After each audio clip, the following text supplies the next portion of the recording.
নমস্কাৰ যিসমূহ ছাত্ৰ ছাত্ৰী এবাৰ CUET এন্ট্ৰেন্স এক্সাম দিছে আৰু CUETৰ আণ্ডাৰত এতিয়া সমৰ্থ পৰ্টেলত এডমিশ্যন ল'ব সিহঁতে কেনেকৈ ৰেজিষ্ট্ৰেশ্যন কৰিব প্লাছ কোৰ্চ চিলেকশ্যন কৰিব বা কলেজত আবেদন কৰিব বা ইউনিভাৰ্চিটিত আবেদন কৰিব সেইটোৱে এইটো ভিডিঅ'ত দেখুৱাম তো আপোনালোকে ভিডিঅ'টো শেষলৈকে চাব যদি কিবা আপোনালোকে বুজি নাপায় কমেণ্ট ছেকশ্যনত জনাব আমি ডেফিনেটলি আপোনালোকক হেল্প কৰি দিম তো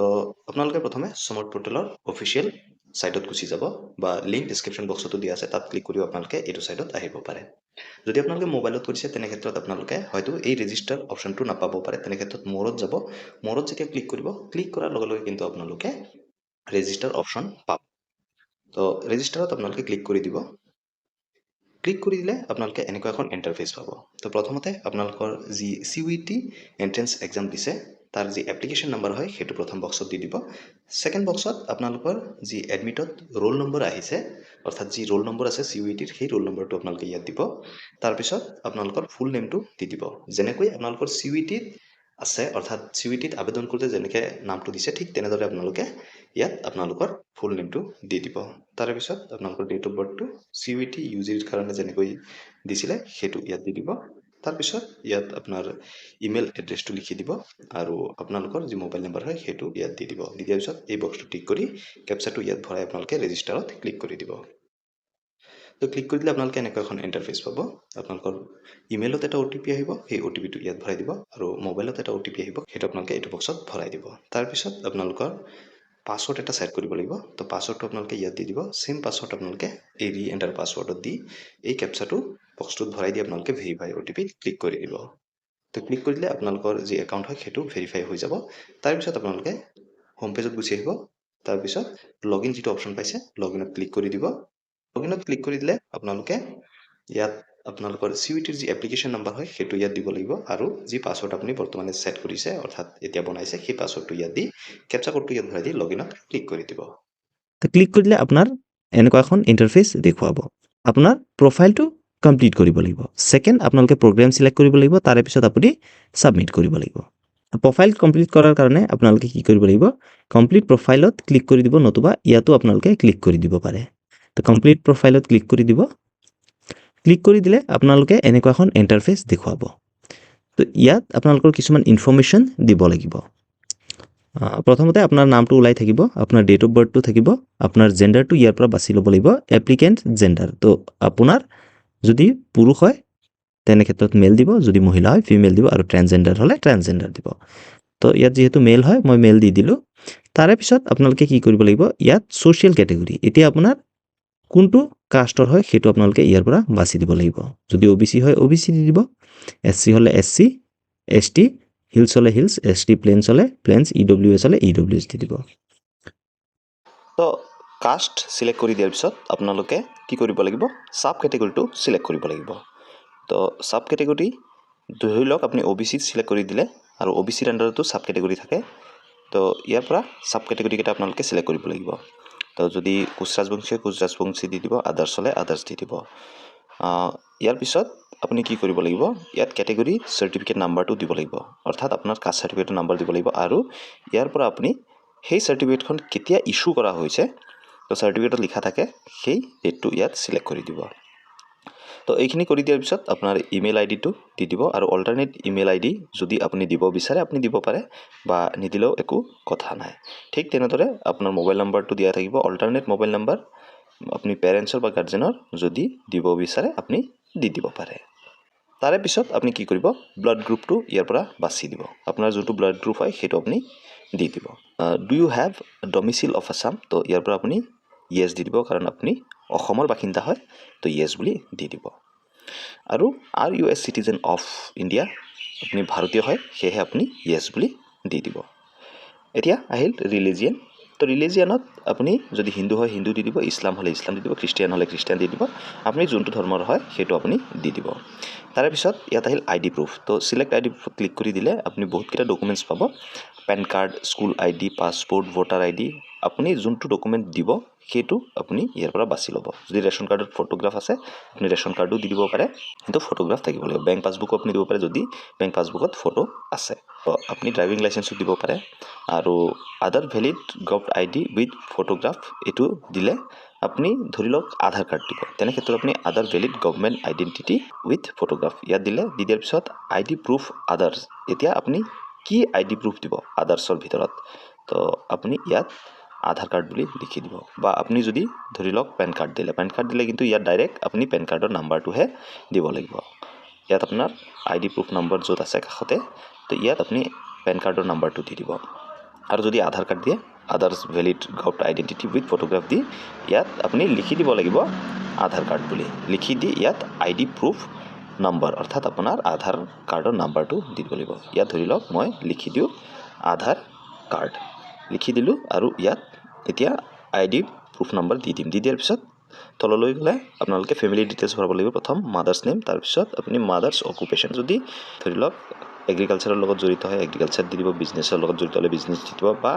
আনএমপ্লয়েড হয় আনএমপ্লয়েড দি দিব বা হোম মেকাৰ হ'লে হোম মেকাৰ দি দিব তাৰপিছত এইকেইটা মেণ্ডেটৰী নহয় মাদাৰ্ছ কোৱালিফিকেশ্যন ইয়াৰ পৰা আপুনি বাছি দিব পাৰে যদি মাদাৰ নন গ্ৰেজুৱেট হয় নন গ্ৰেজুৱেট গ্ৰেজুৱেশ্যন থাকিলে গ্ৰেজুৱেশ্যন দি দিব পোষ্ট গ্ৰেজুৱেশ্যন হ'লে পোষ্ট গ্ৰেজুৱেশ্যন দি দিব তো আপুনি যদি ইচ্ছা কৰে আপুনি দিব পাৰে ঠিক তেনেদৰে ফাদাৰ্ছ নেমটো দি দিব ফাদাৰ্ছ নেম তো ইয়াত দেউতাৰ নাম লিখি দিব তাৰপিছত আপুনি ইয়াত ফাদাৰ্ছ অকুপেশ্যন ফাদাৰ্ছে কি কৰে তো সেইটো দি দিব যদি খেতি বাতি কৰে তেনে ক্ষেত্ৰত এগ্ৰিকালচাৰ দি দিব আৰু ফাদাৰ্ছ কোৱালিফিকেশ্যন যদি গ্ৰেজুৱেট হয় গ্ৰেজুৱেশ্যন দি দিব আৰু ফাদাৰ্ছ অফিচ এড্ৰেছ এইকেইটা নালাগে বাৰু ফাদাৰ্ছ মোবাইল নম্বৰ যদি ইচ্ছা কৰে আপুনি ইয়াত দি দিব পাৰে তাৰে পিছত ইয়াত আছে is your father your guardian যদি আপোনাৰ দেউতা আপোনাৰ গাৰ্জেন হয় তেনে ক্ষেত্ৰত ইয়েছ দি দিব আৰু যদি আপোনাৰ দেউতা আপোনাৰ গাৰ্জেন নহয় তেনে ক্ষেত্ৰত নো দি দিব যদি নহয় তেনে ক্ষেত্ৰত যোনজন গাৰ্জেন হয় তেখেতৰ ডিটেইলছখিনি দিব লাগিব যদি আপোনাৰ দেউতাই আপোনাৰ গাৰ্জেন হয় ইয়েছত দি দিব তাৰপিছত ইয়াত আহি গ'ল ইমাৰ্জেঞ্চি কণ্টেক্ট নাম্বাৰ তো এটা ইমাৰ্জেঞ্চি কণ্টেক্ট নাম্বাৰ দিব লাগিব যোনটো কণ্টেক্ট নাম্বাৰত কল কৰিলে আপোনাক পোৱা যায় তাৰে পিছত ইয়াত আহিলে কম্বাইন এনুৱেল ফেমিলি ইনকাম তো ফেমিলি ইনকামটো আপোনালোকে দিব লাগিব কম্বাইন ফেমিলি ইনকাম মিনছ আপোনাৰ মা দেউতাই দুজনে মিলি কিমান ইনকাম হয় যদি 1 লাখতকৈ কম হয় আপুনি সেইটো দি দিব যদি 2 লাখলৈকে হয় 2 লাখ দিব যদি 3 লাখ হয় টোটেল 3 লাখ আপ টু 3 দি দিব 4 লাখ হ'লে 4 লাখ তো 8 লাখৰ পৰা 8 লাখ আপোনাৰ যোনটো হয় সেইটো আপুনি দি দিব তো ইয়াৰ পৰাই আপোনালোকে আপোনালোকৰ টোটেল বাৰ্ষিক আয় সেইটো বাছি দিব লাগিব যেতিয়া 2 লাখ সিলেক্ট কৰিছোঁ 2 লাখ সিলেক্ট কৰি দিয়াৰ পিছত ইয়াত লিখা থাকিব would you like to avail fee waiver যদি আপুনি ফ্ৰী এডমিশ্যন ল'ব বিচাৰে বা পাব বিচাৰে ইয়েছত ক্লিক কৰি দিব তাৰপিছত ইয়াত আহিলে have you enrolled in university and autonomous college before যদি আপুনি কোনোবা এখন অট'নমাছ কলেজত বা ইউনিভাৰ্চিটিত এনৰোল কৰা আছিলে আগত বা এডমিশ্যন লোৱা আছিলে ইয়েছ দি দিব যদি নাছিলে প্ৰথমবাৰৰ কাৰণে কৰি আছে নো দি দিব তাৰপিছত আহি গ'ল other category quota the person with benchmark disabilities PWD category তো যদি আপুনি বিকলাংগ হয় তেনে ক্ষেত্ৰত আপোনালোকে ইয়াত ক্লিক কৰিলে টাইপবিলাক পাব কোনটো টাইপৰ ডিছেবিলিটি হয় সেইটো দি দিব আৰু যদি নহয় বিকলাংগ নট এপ্লিকেবল বুলি দি দিব ইয়াৰ পিছত আহিছে are you a daughter son of ex service personnel or ex defence personnel তো ইয়াত কৈছে যে যদি আপোনাৰ মা বা দেউতা কোনোবাই ডিফেন্সত কৰিছে আৰু ৰিটায়াৰ হৈ গৈছে তেনে ক্ষেত্ৰত আপুনি ইয়েছ দি দিব আৰু যদি নহয় নো দি দিব তাৰপিছত are you a dependent of a freedom fighter যদি আপোনাৰ পৰিয়ালত কোনো মুক্তিযোদ্ধা আছে তেনে ক্ষেত্ৰত আপোনালোকে ইয়েছ দি দিব আৰু যদি নাই নো দি দিব তাৰপিছত এক্সট্ৰা কাৰিকুলাৰ এক্টিভিটি আপুনি যদি কিবা music theatre visual culture dance বা কুইজ এইবিলাকৰ লগত জড়িত হয় বা ফেশ্বনৰ লগত জড়িত হয় তেনে ক্ষেত্ৰত আপোনালোকে ইয়াৰ পৰা দি দিব আৰু যদি অন্যান্য কিবা হয় আদাৰ্ছ দিব আৰু যদি একো বস্তুৰ লগত জড়িত নহয় নট এপ্লিকেবল দি দিব তাৰপিছত স্পৰ্টছ কোটাত যদি আপুনি থাকে তেনে ক্ষেত্ৰত ইয়েছ দি দিব আৰু যদি আপুনি কোনো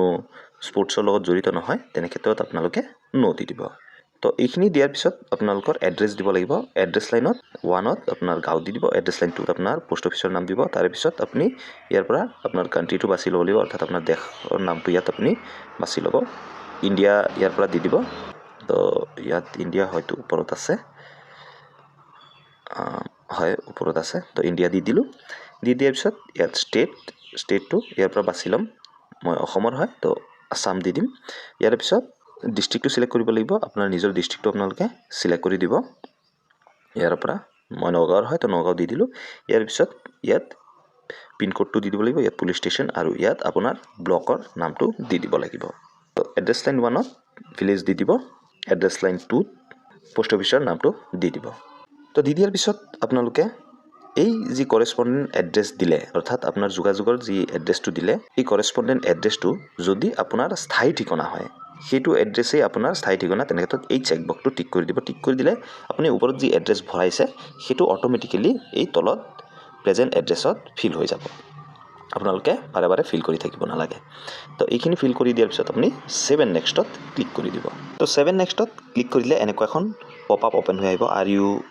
চিয়'ৰ ইউ ৱান্ট টু ছেভ তো অ'কেত ক্লিক কৰি দিব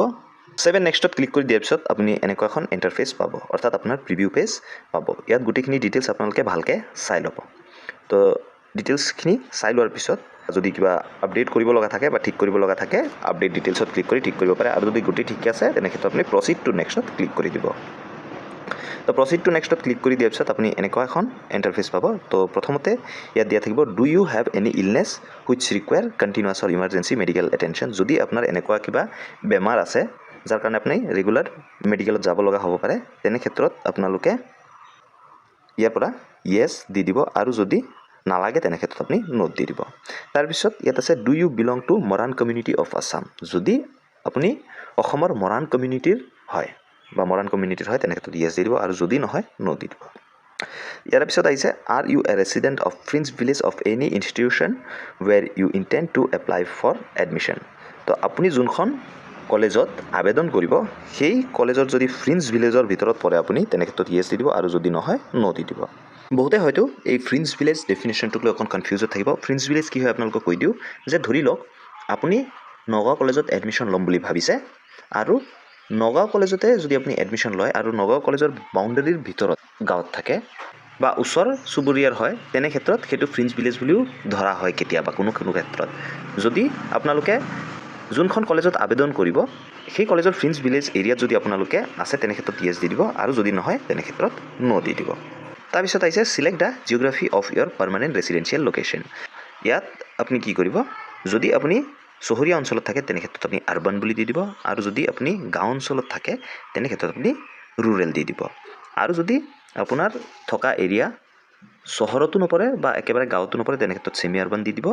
আৰু যদি আপুনি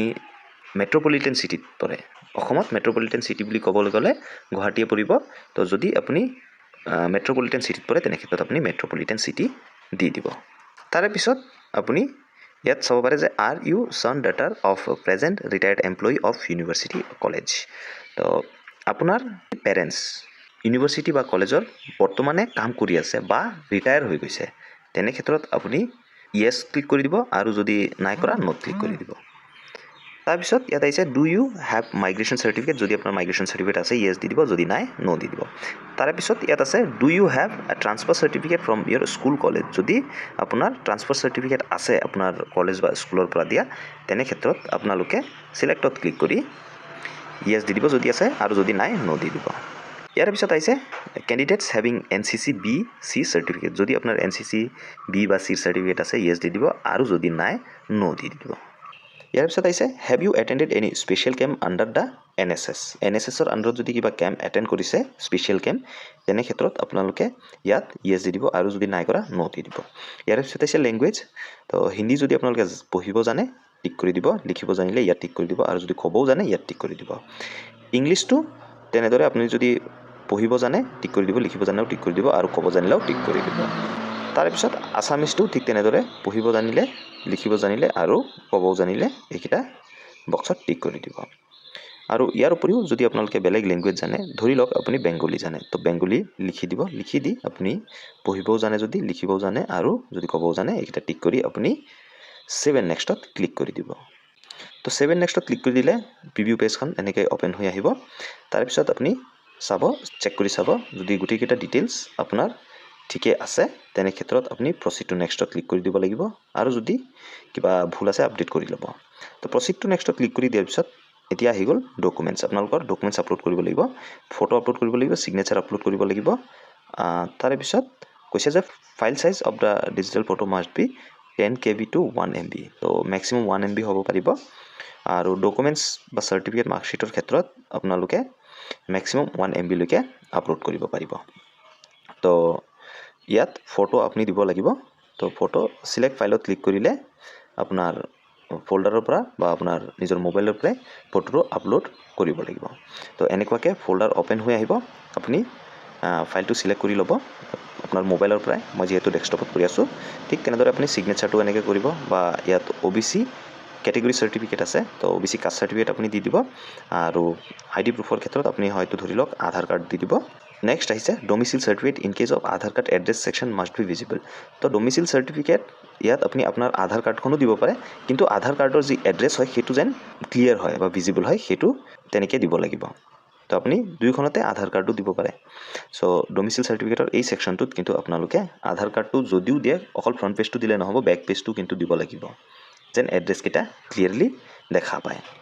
তাৰপিছত আহিছে Koch Rajbongshi caste certificate along with non creamy layer certificate এতিয়া যিহেতু মই ইয়াত OBC চিলেক্ট কৰিছোঁ OBCৰ ক্ষেত্ৰত কি হয় NCL চাৰ্টিফিকেটখনো দিব লগা হ'ব পাৰে তো ইয়াৰ ওপৰত মই এটা ডিটেইলছ ভিডিঅ' আপোনালোকৰ কাৰণে বনাই লৈ আনিম এতিয়া সদ্যহতে আপোনালোকে জানি লওক যে OBCৰ ক্ষেত্ৰত NCL দিব লাগিব কিন্তু SC STৰ ক্ষেত্ৰত কিন্তু এই কোনো NCL দিব নালাগে এই ছেকশ্যনটো আপোনালোকৰ নিদিলেও হ'ব বা এই ছেকশ্যনটো আপোনালোকৰ ইয়াত শ্ব' নকৰে যিসমূহ NCLৰ কেণ্ডিডেট আছে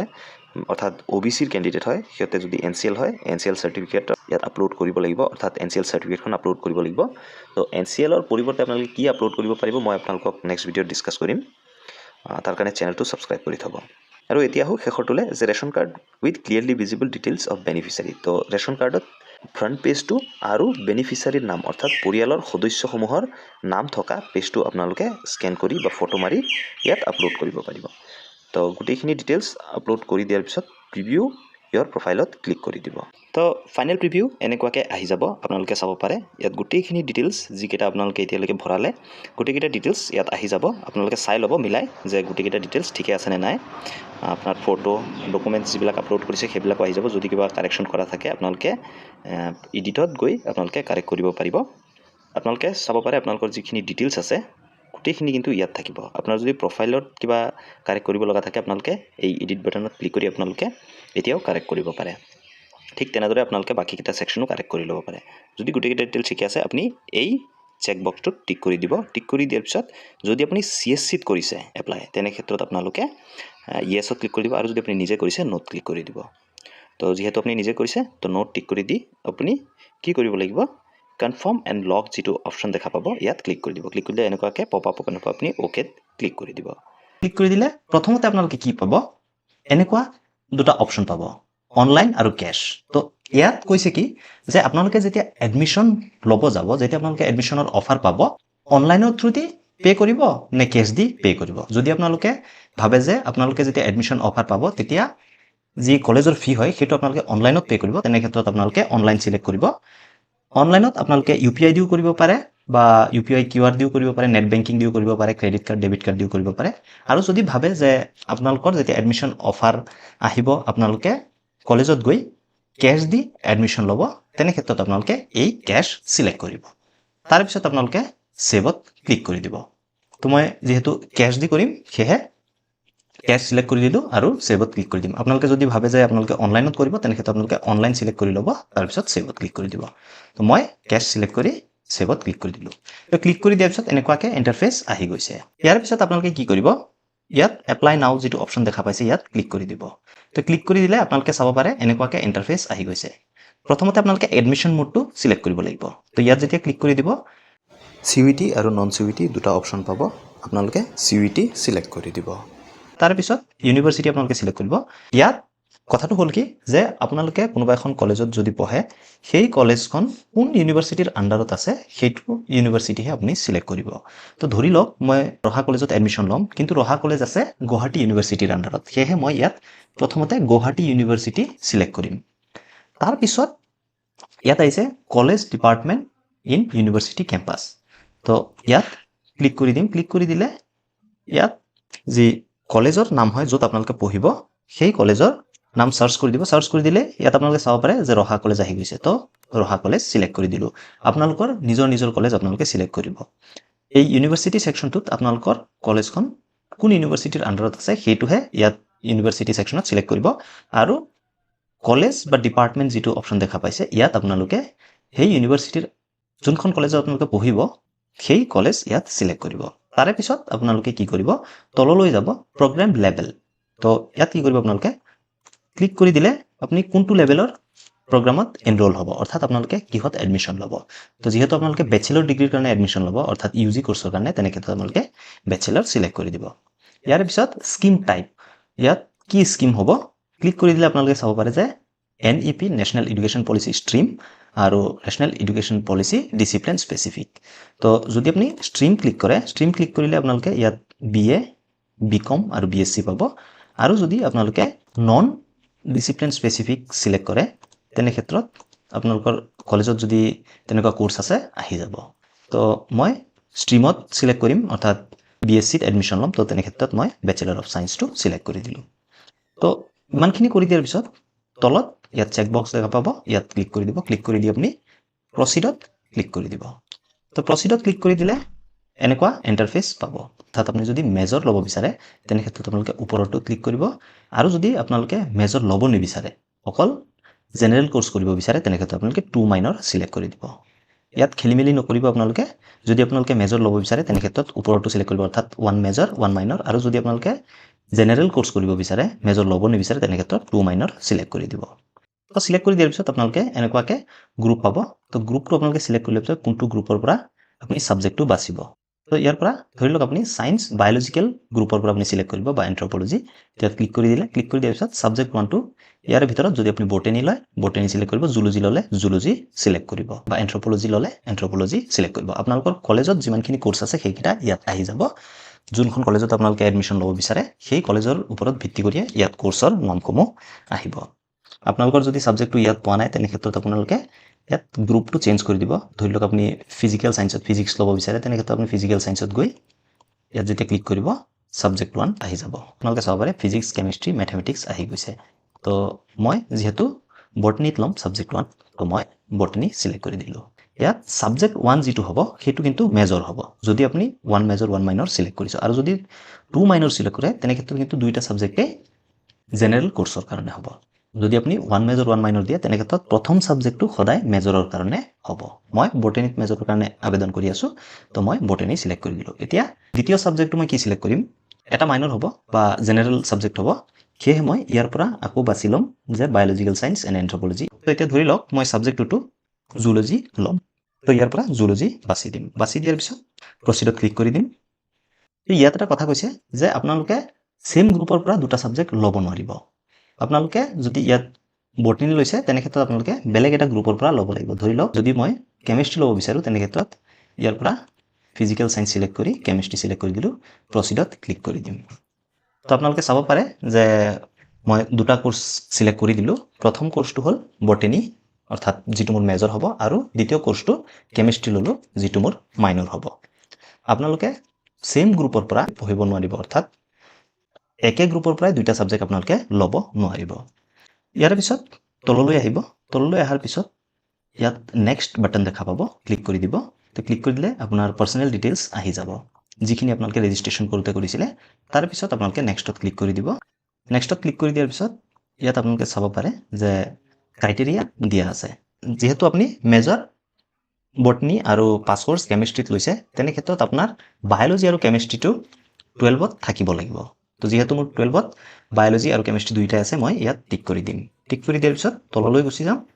তাৰ পিছত ইয়াত ক্লাছ 10ৰ পাছিং ইয়াৰটো দিব লাগিব আপুনি কিমান চনত পাছ কৰিছে সেইটো ইয়াৰ পৰা বাছি দিব লাগিব ধৰি লওক মই 2023 পাছ কৰিলো ইয়াত ক্লাছ 10ৰ যি পাৰ্সেন্টেজ হয় সেইটো আপোনালোকে ইয়াত দি দিব ধৰি লওক মোৰ পাৰ্সেন্টেজ ক্লাছ 10ত 62 সেইটো মই দি দিলো দি দিয়াৰ পিছত আপোনাৰ ক্লাছ 10ৰ ডিভিজন কি আপুনি যদি ফাৰ্স্ট ডিভিজন পাইছে ফাৰ্স্ট ডিভিজন দি দিব সেকেন্ড ডিভিজন পালে সেকেন্ড ডিভিজন দি দিব আৰু থাৰ্ড ডিভিজন হল থাৰ্ড ডিভিজন দি দিব তাৰ পিছত ক্লাছ 10ৰ যোনখন স্কুলত আপোনালোকে পঢ়িছিলে সেই স্কুলৰ নাম ইয়াত দিব লাগিব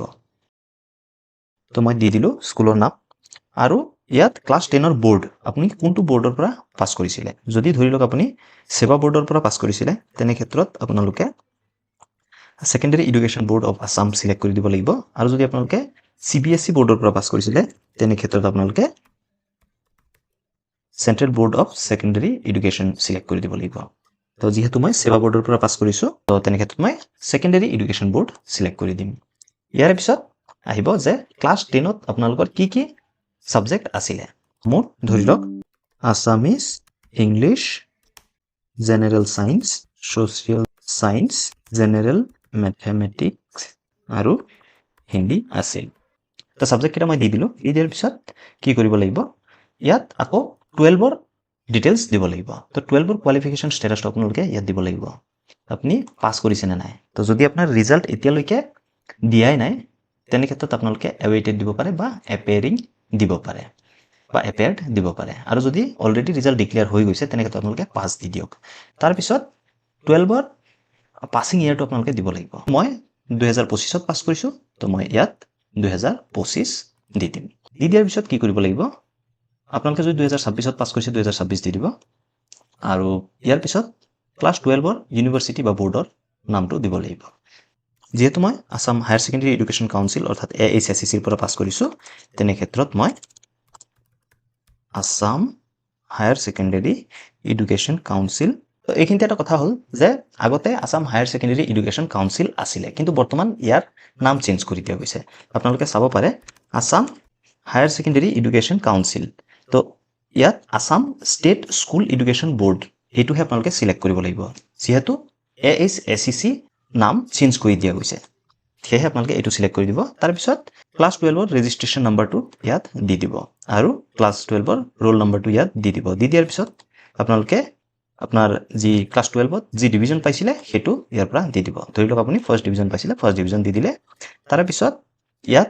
আপুনি কোনখন হায়াৰ ছেকেণ্ডাৰী বা কোনখন স্কুলৰ পৰা পাছ কৰিছে তাৰ নামটো আপোনালোকে দি দিব তাৰপিছত আপোনাৰ ছাবজেক্ট কি আছিলে সেইটো এইটো বক্সত দি দিব ধৰি লওক Assamese English biology chemistry physics যেহেতু মোৰ মেথছ নাছিলে তো মই এই 5টা ছাবজেক্টৰ নাম দি দিলোঁ তাৰপিছত আপোনালোকে কি কৰিব লাগিব ইয়াত আহি গ'ল মেইন কথা মই যোৱা ভিডিঅ'ত আলোচনা কৰিছোঁ যে আপোনালোকে মাৰ্কছ কেনেকৈ দিব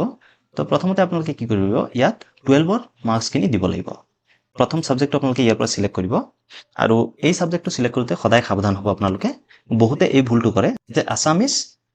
এইটো দি দিয়ে আপোনালোকে মাৰ্কশ্বিটত ভালকৈ চাই ল'ব যদি আপোনালোক ষ্টেট বৰ্ডৰ হয় অৰ্থাৎ আপোনালোকে Assam higher secondary education council বৰ্ডৰ পৰা হয় তেনে ক্ষেত্ৰত আপোনালোকে যদি মাৰ্কশ্বিটত MIL আছামিজ আছে এইটোহে আপোনালোকে দিব এইটো দি দিয়াৰ পিছত আপোনালোকে কিমান মাৰ্কছ পাইছে আছামিজত সেইটো ইয়াত দিব আৰু ইয়াত টোটেল মাৰ্কছ কিমান হয় আপোনালোকৰ ছাবজেক্টৰ সেইটো দিব তো নৰ্মেলি 100 থাকে তো সেইটো দি দিলে তাৰপিছত ছেকেণ্ড ছাবজেক্টটো আপোনালোকে কি কৰিব ইয়াত ইংলিছ দি দিব তো ইংলিছ দিওঁতে আপোনালোকে চাব ইংলিছ কোৰ বুলি থাকিব আপোনালোকৰ মাৰ্কশ্বিটত হয়তো যদি আপোনালোকৰ কোৰ ইংলিছ আছে বা ইংলিছ কোৰ এনেকুৱাকৈ লিখা আছে সেই ইংলিছ কোৰটো আপোনালোকে দিব দি ইংলিছত কিমান মাৰ্কছ পাইছে সেইটো ইয়াত দিব আৰু টোটেল মাৰ্কছ ইংলিছত কিমান সেইটো আপোনালোকে দি দিব ঠিক তেনেকৈ আপোনালোকে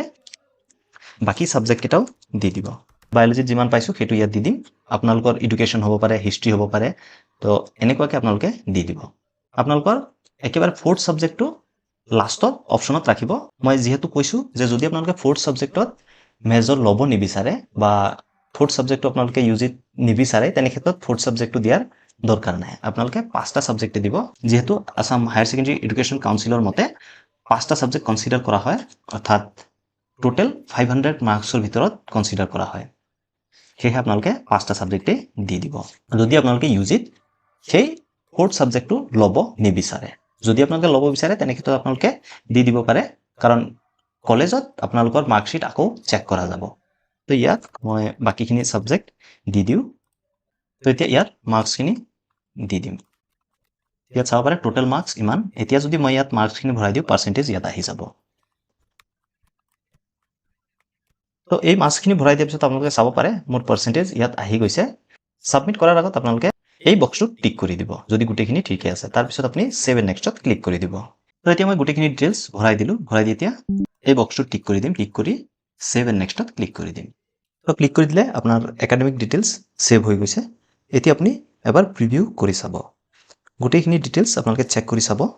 যদি গোটেইখিনি ডিটেইলছ ঠিকে আছে তেনে ক্ষেত্ৰত আপোনালোকে নেক্সটত ক্লিক কৰি দিব আৰু যদি কিবা আপডেট কৰিব লগা থাকে তেনে ক্ষেত্ৰত আপোনালোকে আপডেটত ক্লিক কৰি মাৰ্কছ বা অন্যান্য ডিটেইলছ যদি আপোনালোকে ভুলকৈ ভৰাইছে ঠিক কৰি ল'ব আৰু যদি গোটেইখিনি ডিটেইলছ ঠিকে আছে নেক্সটত ক্লিক কৰি দিব তো ক্লিক কৰি দিলে এনেকুৱাকৈ ইণ্টাৰফেচ আহি যাব আপুনি গোটেইখিনি ডিটেইলছ ভালকৈ চাই ল'ব তাৰপিছত আপুনি নেক্সটত ক্লিক কৰি দিব তো নেক্সটত ক্লিক কৰি দিলে ইয়াত ডকুমেণ্টছ আপলোড কৰিব লাগিব তো আপোনালোকৰ ফটো দিয়া আছে, সিগনেচাৰ দিয়া আছে, আধাৰ কাৰ্ডো দিয়া আছে, আপোনাৰ যি ডমিচিল সাৰ্টিফিকেট হয় সেইটোও দিয়া আছে, অৰ্থাৎ আপোনাৰ যি আধাৰ কাৰ্ড আছে সেইটোৱে আপোনালোকে ডমিচিল হিচাপে ইউজ কৰিছে বহুতে। তাত আপোনালোকৰ এড্ৰেছটো ক্লিয়াৰলি দেখা যোৱা হ'ব লাগিব। তাৰপিছত আপোনাৰ কাষ্ট সাৰ্টিফিকেট দিয়া আছে, ৰেচন কাৰ্ড যদি আছে সেইটোও দিয়া আছে। এতিয়া আপোনাৰ যি দিব লগা ডকুমেণ্টছ হয় সেইটো হ'ল আপোনালোকৰ ক্লাছ 10ৰ মাৰ্কশ্বিট আৰু ক্লাছ 12ৰ মাৰ্কশ্বিট আৰু লগতে CUET-ৰ স্ক'ৰ কাৰ্ড। প্ৰথমটোত আপোনালোকে ক্লাছ 10ৰ মাৰ্কশ্বিট দি দিব, ছেকেণ্ডটোত আপোনালোকে 12ৰ মাৰ্কশ্বিট দি দিব আৰু একেবাৰে শেষত CUET-ৰ স্ক'ৰ কাৰ্ড। আপলোড কৰাৰ কাৰণে আপোনালোকে চিলেক্ট ফাইলত ক্লিক কৰি দিব। ক্লিক কৰি দি আপোনাৰ মোবাইলৰ পৰা বা আপোনালোকৰ ছিষ্টেমৰ পৰা আপোনালোকে আপলোড কৰি দিব। যেতিয়া চিলেক্ট কৰি দিব এনেকুৱাকৈ আহিব, তো ষ্টাৰ্ট আপলোডত ক্লিক কৰি দিব। তো ক্লিক কৰি দিলে আপোনাৰ মাৰ্কশ্বিট আপলোড হৈ যাব। ঠিক তেনেকৈ আপোনালোকে 12ৰ মাৰ্কশ্বিটো আপলোড কৰিব লাগিব। তাৰে পিছত আপোনালোকে প্ৰিভিউত ক্লিক কৰি দিব। তো প্ৰিভিউত ক্লিক কৰিলে আপোনালোকৰ এনেকুৱা ইণ্টাৰফেচ দেখুৱাব। আপুনি গোটেইখিনি ডিটেইলছ এবাৰ ভালকৈ চাই ল'ব যে আপোনাৰ যি কোৰ্চৰ কাৰণে আপোনালোকে আবেদন কৰিছে সেইকেইটা ঠিকে আছেনে নাই। যদি ভুল আছে তেনে ক্ষেত্ৰত আপোনালোকে বেক কৰি গৈ এইকেইটা ডিটেইলছ ঠিক কৰি ফাইনেল ছাবমিশ্যন কৰিব পাৰে। যদি গোটেইখিনি ডিটেইলছ ঠিকে আছে তেনে ক্ষেত্ৰত আপোনালোকে কি কৰিব, তললৈ আহিব, চাই ল'ব গোটেইখিনি ডিটেইলছ, তাৰপিছত আপোনালোকে ছাবমিটত ক্লিক কৰি দিব। ইয়াত যেতিয়া ক্লিক কৰি দিব এনেকুৱাকৈ ইণ্টাৰফেচ আহি যাব। তাৰপিছত আপুনি তললৈ যাব। তললৈ যোৱাৰ পিছত যদি আপোনালোকৰ কলেজত হোষ্টেল ফেচিলিটি আছে, ইয়াত ৰহা কলেজত অনলি মেল কেণ্ডিডেটৰ কাৰণে হোষ্টেল ফেচিলিটি আছে। যদি লাগে ইয়েছত ক্লিক কৰি দিব। ঠিক তেনেদৰে আপোনালোকে যোনখন কলেজত এপ্লাই কৰি আছে তাতো যদি ছোৱালী হয় তেনে ক্ষেত্ৰত যদি গাৰ্লছ হোষ্টেল আছে তেনে ক্ষেত্ৰত ইয়াত দেখুৱাব, আৰু আপোনাৰ যদি হোষ্টেল লাগে ইয়েছত ক্লিক কৰি দিব, আৰু যদি নালাগে নট ক্লিক কৰি দিব। তাৰপিছত আপোনালোকে কি কৰিব, এই বক্সটোত টিক কৰি দিব। টিক কৰি দিয়াৰ পিছত ছেভ ডিটেইলছত ক্লিক কৰি দিব। তো ক্লিক কৰি দিয়াৰ পিছত এনেকুৱাকৈ হোষ্টেল প্ৰেফাৰেঞ্চ ছেভ হৈ যাব। তাৰপিছত আপুনি তললৈ যাব। তললৈ গৈ ইয়াত আপোনাৰ নাম, আপোনাৰ ডেট অফ বাৰ্থ, আপোনাৰ category, gender, mothers name, father's name, address আৰু যি ডকুমেণ্টছসমূহ হয় বা ইনফৰ্মেশ্যনসমূহ হয় এই গোটেইকেইটা যদি ঠিক আছে আপোনালোকে গোটেইকেইটা চেকবক্স টিক কৰি দিব।